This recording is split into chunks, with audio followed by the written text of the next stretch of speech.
अभी हम आपको कक्षा 10 के फिजिक्स का प्रकाश का परावर्तन और अपवर्तन जो एक्सरसाइज है इसका 30 महत्वपूर्ण ऑब्जेक्टिव को बताएंगे। हालांकि इसका ऑब्जेक्टिव दो भागों में बांट करके बताएंगे।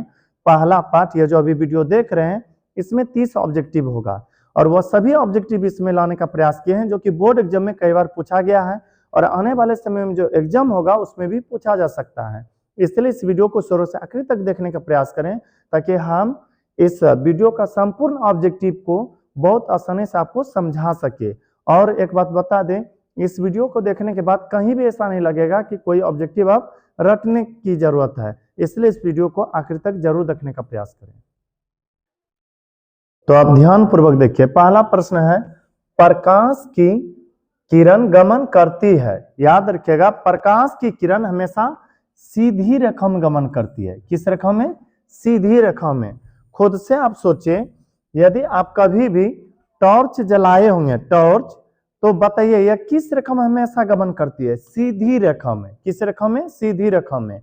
आप कभी नहीं कह सकते हैं कि मेरे पास एक टॉर्च है जिसमें कि प्रकाश जलाने पर इसे सांप की तरह घूमता हो। नहीं, जब भी जाएगा सीधा जाएगा। यदि किसी से टकरा करके रिटर्न होता है तो वह भी सीधा ही रिटर्न होगा। कुल मिलाकर के प्रकाश की किरण गमन करती है सीधी रेखा में। फिर आगे प्रश्न है, प्रकाश का वेग न्यूनतम होता है। प्रकाश का वेग का मतलब चाल। प्रकाश का चाल न्यूनतम, न्यूनतम का मतलब कम से कम। तो प्रकाश का वेग न्यूनतम होता है ऑप्शन के अनुकूल कांच में। किसमें? कांच में। पता है, निर्वात या शून्य में प्रकाश काफी तेजी से गमन करती है। जल में, वायु में भी काफी तेजी से गमन कर लेती है प्रकाश, लेकिन ऑप्शन के अनुकूल कांच में प्रकाश की चाल काफी कम होता है। फिर आगे प्रश्न है, मोटर गाड़ी के चालक के सामने लगा रहता है। मोटर गाड़ी के चालक के सामने देखे होंगे इस तरह से दर्पण लगा रहता है, चाहे मोटरसाइकिल हो या फिर कोई भी गाड़ी हो। इधर जो लगा रहता है वह कभी नहीं सोचेगा कि अपना फेस देखने के लिए ही सिर्फ होता है। वह मुख्य रूप से होता है पीछे से आ रही गाड़ी को देखने के लिए। और यह जो दर्पण होता है यह उत्तल दर्पण होता है। उत्तल दर्पण का प्रयोग इसलिए किया जाता है गाड़ी के साइड मिरर के रूप में, क्योंकि उत्तल दर्पण किसी भी वस्तु का छोटा प्रतिबिंब दिखाता है और पीछे से आ रही बड़ी बड़ी गाड़ी, अनेकों गाड़ियों को एक साथ देखा जा सके छोटा प्रतिबिंब बना करके, इसलिए उत्तल दर्पण का उपयोग गाड़ी के साइड मिरर के रूप में किया जाता है। तो प्रश्न है, मोटर गाड़ी के चालक के सामने लगा रहता है उत्तल दर्पण। कौन सा दर्पण? उत्तल दर्पण। फिर आगे प्रश्न है, मोटर कार के हेडलाइट में किसका प्रयोग होता है? आप लोग देखे होंगे गाड़ी जो होता है उसके आगे बड़ा बड़ा लाइट होता है, वही होता है हेडलाइट। कौन सा लाइट होता है? हेडलाइट। आप गौर से देखिएगा ना, इसमें चमचम चमक रहा होगा, वही है अवतल दर्पण। तो यदि आपसे पूछे ना कि मोटर गाड़ी के हेडलाइट में किसका प्रयोग होता है, कहिएगा अवतल दर्पण का। किस दर्पण का? अवतल दर्पण का। फिर आगे है, समतल दर्पण द्वारा बना प्रतिबिंब होता है। समतल दर्पण तो जानते हैं, गांव घरों में जो यूज करते हैं जिस दर्पण को, उसी को कहते हैं समतल दर्पण। हम आपको समतल दर्पण भी दिखाते हैं। जिस दर्पण का सतह एकदम बराबर हो उसे हम समतल दर्पण कहते हैं। खुद से सोचिए, समतल दर्पण में आपको वही दिखाई देगा जो वस्तु पीछे होगा और बाकी बात जितना बड़ा वस्तु होगा उतना बड़ा ही इसमें प्रतिबिंब बनेगा। न तो बड़ा बनता है न ही वस्तु से छोटा बनता है। तो आपसे यदि पूछा जाए ना कभी भी कि समतल दर्पण में बना प्रतिबिंब होता है, कहेगा वस्तु के बराबर। लेकिन समतल दर्पण में जो और प्रतिबिंब की क्वालिटी होता है वह काल्पनिक होता है। कौन सा प्रतिबिंब होता है? काल्पनिक। तो आपको याद रखना है, समतल दर्पण में बना प्रतिबिंब होता है काल्पनिक। काल्पनिक सीधा होता है और वास्तविक उल्टा। समतल दर्पण हो गया और उत्तल दर्पण हो गया, उसमें काल्पनिक प्रतिबिंब बनता है। फिर है, लेंस की क्षमता के असमात्रक होता है। लेंस की क्षमता के समात्रक डाईऑप्टर होता है। जिसे डी से सूचित किया जाता है। किससे? डी से। लेंस की क्षमता कैसा मतलब? डायोप्टर। फिर आगे प्रश्न है, प्रकाश की किरणों का पथ दर्शाने वाले चित्रों को क्या कहते हैं? जैसे मान लीजिए यह दर्पण है, अब इसमें प्रकाश के किरण की जो पथ दर्शाएंगे इसे कहते हैं किरण आरेख। क्या कहते हैं? किरण आरेख। यदि आपसे पूछा जाए ना प्रकाश की किरणों का पथ दर्शाने वाले चित्रों को कहा जाता है तो कहेगा किरण आरेख कहा जाता है। फिर प्रश्न है, दो डायोप्टर क्षमता वाले लेंस का फोकसांतर होता है, यानी कि दो डायोप्टर क्षमता वाले लेंस की फोकस दूरी होगा तो क्षमता को P कहते हैं। P का मतलब पावर, जिसे शक्ति भी कहते हैं, अर्थात क्षमता। P का मान है 2D, यानी कि दो डायोप्टर। अब क्या पूछा है? फोकसांतर मतलब फोकस दूरी। तो याद रखिएगा फोकस दूरी F बराबर सूत्र होता है 1/P। तो 1 है तो 1, P का मान कितना है? 2D। याद रखिएगा डायोप्टर जो होता है वो मीटर में होता है और आपको ऑप्शन दिया है किसमें? सेंटीमीटर में। तो मीटर को सेंटीमीटर में बनाने के लिए हम 100 से गुणा करते हैं। किससे? 100 सेंटीमीटर से गुणा करते हैं। 2 से भाग लगेगा 50 बार में, तो आ जाएगा फोकस दूरी बराबर 50 cm।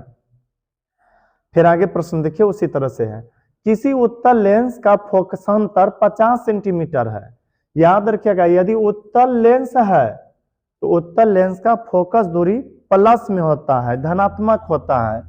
ये माइनस वाला तो नहीं होगा ऑप्शन, जब भी होगा या तो ए हो जाए या डी हो जाए, क्योंकि यह दोनों प्लस में दिया हुआ है ऑप्शन।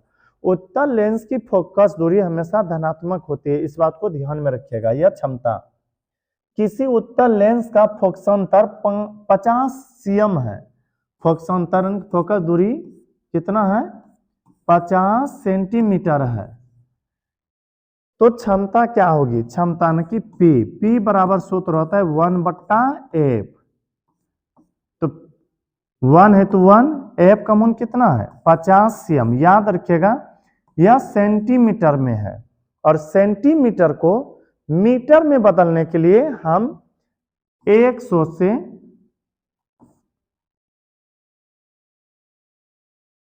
भाग देते हैं। 100 से क्या करते हैं? भाग देते हैं।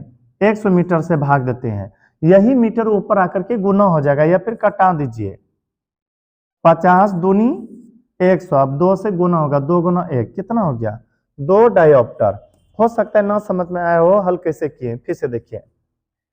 फोकस दूरी कितना है? 50 सेंटीमीटर। यदि आपको क्षमता चाहिए तो सबसे पहले cm को मीटर में बदलना पड़ेगा। cm को मीटर में बदलने के लिए 50 में यानी कि 100 से भाग देना पड़ेगा। 50 से कम 50, 50 दूनी 100, अर्थात आ गया यह 1/2 मीटर। अब क्या पूछा है? क्षमता होगी, क्षमता को कहते हैं P बराबर सूत्र होता है 1/F। P बराबर सूत्र क्या होता है? 1/F। F का मान आया है अभी 1/2। तो आपको पता होगा जब कर्सी गुणन करते हैं तो फिर यह 2 ऊपर आ जाएगा, ऊपर आकर के गुणन करेगा तो 2 गुना 1 कितना हो जाएगा? 2। तो यदि आपसे पूछे ना उत्तल लेंस की फोकस दूरी 50 cm है तो उसका क्षमता क्या होगा? कहेगा 2 डायोप्टर प्लस में। फिर है, प्रकाश के किरणों के समूह को कहते हैं। प्रकाश के किरणों के समूह को, जब प्रकाश एक साथ कई गमन करते हैं, कई प्रकाश एक साथ मिल के चलते हैं तो इसे कहते हैं किरण पुंज। तो प्रकाश के किरणों के समूह को कहते हैं किरण पुंज कहते हैं। क्या कहते हैं? किरण पुंज। फिर आगे प्रश्न है, उत्तल लेंस की क्षमता होती है। उत्तल लेंस की क्षमता हमेशा धनात्मक होती है। क्या होती है? धनात्मक। जबकि अवतल लेंस की क्षमता ऋणात्मक होती है। फिर आगे प्रश्न है, अवतल लेंस की क्षमता होती है। अवतल लेंस की क्षमता हमेशा ऋणात्मक होती है, यानी कि माइनस में। यदि आपसे पूछे ना किसी लेंस की फोकस दूरी F बराबर 20 सेंटीमीटर है, कौन सा लेंस है? ये प्लस में रहे तो समझिएगा उत्तल है, अब माइनस में रहे तो कह दीजिएगा अवतल। फिर आगे प्रश्न है, उत्तल लेंस को कहते हैं, उत्तल लेंस को अभिसारी लेंस कहते हैं। क्या कहते हैं? अभिसारी लेंस। क्यों? क्योंकि उत्तल लेंस में यह मुख अक्ष हुआ, मुख अक्ष के समांतर ऊपर आएगा, नीचे आकर के मिलती है, और नीचे जब आती है किरण तो ऊपर जाकर के मिलती है। कुल मिलाकर के एक बिंदु पर प्रकाश आकर के मिलते हुए प्रतीत होती है, मिलते हैं। इस कारण से इसे अभिसारी किरणपुंज कहते हैं। क्या कहते हैं? अभिसारी किरणपुंज। उत्तल लेंस को अभिसारी कहते हैं, जबकि अवतल लेंस को अपसारी लेंस कहते हैं। फिर आगे प्रश्न है, अवतल लेंस को कहते हैं, बोले क्या कहते हैं? अपसारी लेंस। क्या कहते हैं? अपसारी लेंस। फिर आगे प्रश्न है, निम्न में से कौन सा पदार्थ लेंस बनाने के लिए प्रयुक्त नहीं किया जा सकता है? आपको पता होगा लेंस के बारे में यदि हम चर्चा करें तो लेंस में कांच का होना बहुत आवश्यक है, क्योंकि लेंस कांच का बना होता है। किसका बना होता है? कांच का। मुख्य रूप से कांच होना चाहिए। और यह जो देख रहे हैं ना डंटा, इसमें प्लास्टिक भी प्रयोग किया जा सकता है या लकड़ी भी, तो प्लास्टिक आ जाएगा। जल का उपयोग भी हो जाता है, क्योंकि आप कोई भी चीज बनाइए, घर मकान कुछ भी, उसमें किसी न किसी रूप में जल का प्रयोग होता है, तो जल का भी प्रयोग किया जाता है। जबकि मिट्टी का प्रयोग कहीं भी होता नहीं है। यदि आपसे पूछे ना कि लेंस बनाने में किसका प्रयोग नहीं किया जाता है, तो कहेगा मिट्टी का। किस दर्पण से हमेशा वस्तु से छोटा प्रतिबिंब बनता है? किस दर्पण से? उत्तल दर्पण में हमेशा वस्तु से छोटा प्रतिबिंब बनता है। किस दर्पण में? उत्तल दर्पण में। फिर आगे प्रश्न है, किस दर्पण से वस्तु का बड़ा प्रतिबिंब बनता है? उत्तल में छोटा यदि बना तो अवतल में क्या बनेगा? बड़ा प्रतिबिंब। और समतल में तो समान बनता है, यानी कि बराबर। फिर आगे प्रश्न है, प्रकाश के परावर्तन के कितने नियम होते हैं? प्रकाश के परावर्तन पूछे या अपवर्तन पूछे, इसके दो नियम होते हैं। प्रकाश के परावर्तन के कितने नियम होते हैं? दो। फिर आगे प्रश्न है, जब प्रकाश की किरण हवा से कांच में प्रवेश करती है, ध्यान दीजिएगा, कहा गया है हवा से। हवा से किसमें? कांच में। तो याद रखना है, हवा जो है, हवा विरल माध्यम है और कांच सघन माध्यम है। आपको पता होगा जब प्रकाश विरल माध्यम से सघन माध्यम में प्रवेश करती है तो वह अभिलंब के ओर मुड़ती है, अभिलंब की ओर मुड़ जाती है। तो याद रखना है, जब हवा कांच में प्रकाश प्रवेश करेगी तो वह मुड़ जाएगी अभिलंब की ओर, अर्थात अभिलंब के निकट। फिर है, फोटोग्राफी कैमरा का अभिदृश्यक होता है। फोटो खींचने वाला देखिए ना कैमरा, उसमें लगा रहता है उत्तल लेंस। कौन सा लेंस लगा रहता है? उत्तल लेंस। फिर आगे प्रश्न है, साइड मिरर के रूप में प्रयोग किया जाता है। साइड मिरर कहे या चालक के सामने कहे, वह लगा रहता है उत्तल दर्पण। फिर आगे प्रश्न है, एक अवतल दर्पण की फोकस दूरी यानी कि एफ बराबर 10 सेंटीमीटर है, तो उसकी वक्रता त्रिज्या क्या होगी? आर क्या होगी? आर बराबर होता है 2f, यानी कि आर का मान पूछे, वक्रता त्रिज्या पूछे, सिर्फ फोकस में 2 से गुणन कीजिए, 10 दूनी कितना हो जाएगा? 20 सेंटीमीटर हो जाएगा। फिर आगे प्रश्न है, निर्गत किरण एवं अभिलंब के बीच के कोण को कहते हैं, निर्गत किरण और अभिलंब के बीच के कोण को कहते हैं निर्गत कोण। क्या कहते हैं? निर्गत कोण।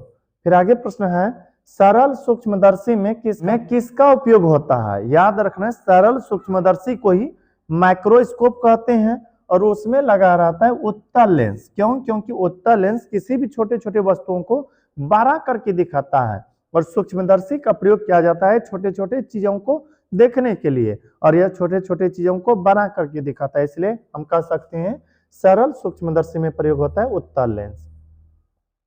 फिर किस लेंस के द्वारा सिर्फ का मतलब हमेशा, या कह सकते हैं इसके अलावा और कुछ नहीं, किस लेंस के द्वारा सिर्फ काल्पनिक प्रतिबिंब बनता है? तो अवतल लेंस के द्वारा हमेशा और हमेशा काल्पनिक प्रतिबिंब बनता है, जबकि उत्तल वास्तविक के साथ एक स्थिति में काल्पनिक बनता है। फिर आगे प्रश्न है परावर्तन के नियम से निर्धारित होता है, परावर्तन के नियम से निर्धारित होता है कि आपतन कोण बराबर परावर्तन कोण है, आपतन कोण बराबर परावर्तन कोण है, ऑप्शन नंबर ए। फिर आगे है काल्पनिक प्रतिबिंब होता है, देखिए वास्तविक प्रतिबिंब वस्तु की अपेक्षा उल्टा बनता है, वास्तविक प्रतिबिंब वस्तु की अपेक्षा उल्टा, और काल्पनिक प्रतिबिंब सीधा, काल्पनिक प्रतिबिंब सीधा। तो काल्पनिक प्रतिबिंब कैसा बनता है, सीधा बनता है। फिर आगे प्रश्न है लेंस में मुख्य फोकस की संख्या होती है, लेंस में मुख्य फोकस की संख्या 2 होती है। जैसे मान लीजिए ये उत्तल लेंस है, इसमें फोकस जो होगा 2 होगा, f1 f2। लेंस में दो मुख्य फोकस होते हैं। फिर आगे है सर्च लाइट का परावर्तक सतह होता है, सर्च लाइट का परावर्तक सतह होता है अवतल लेंस का। आप लोग देखिएगा कभी कभी स्टिक लाइट ओ रोड के किनारे सब लगा रहता है, उसमें भी रहता है अवतल लेंस, और सॉरी अवतल दर्पण। तो यदि आपसे पूछे ना सर्च लाइट का परावर्तक सतह होता है तो कहेगा अवतल दर्पण का। फिर आगे है दाढ़ी बनाने में कौन सा दर्पण प्रयुक्त होता है, दाढ़ी बनाने में अवतल दर्पण का प्रयोग किया जाता है। क्यों? क्योंकि अवतल दर्पण छोटे छोटे वस्तुओं को बड़ा प्रतिबिंब करके दिखाता है। तो जब हम अवतल दर्पण को बहुत करीब रखते हैं तो वहां पर छोटे छोटे केस भी बड़ा बन करके दिखने लगता है। तो हम कह सकते हैं दाढ़ी बनाने में कौन सा दर्पण प्रयोग होता है, अवतल दर्पण। बस इस वीडियो में इतना ही। यदि यह वीडियो आपको अच्छा लगा हो तो हमारे वीडियो को लाइक कीजिएगा, और अभी तक यदि हमारे चैनल को सब्सक्राइब नहीं किए होंगे तो कर लीजिएगा, ताकि जो भी इस तरह से वीडियो अपलोड करें वे आप तक आसानी से पहुंच सके। मिलते हैं किसी अगला वीडियो में, तब तक के लिए धन्यवाद।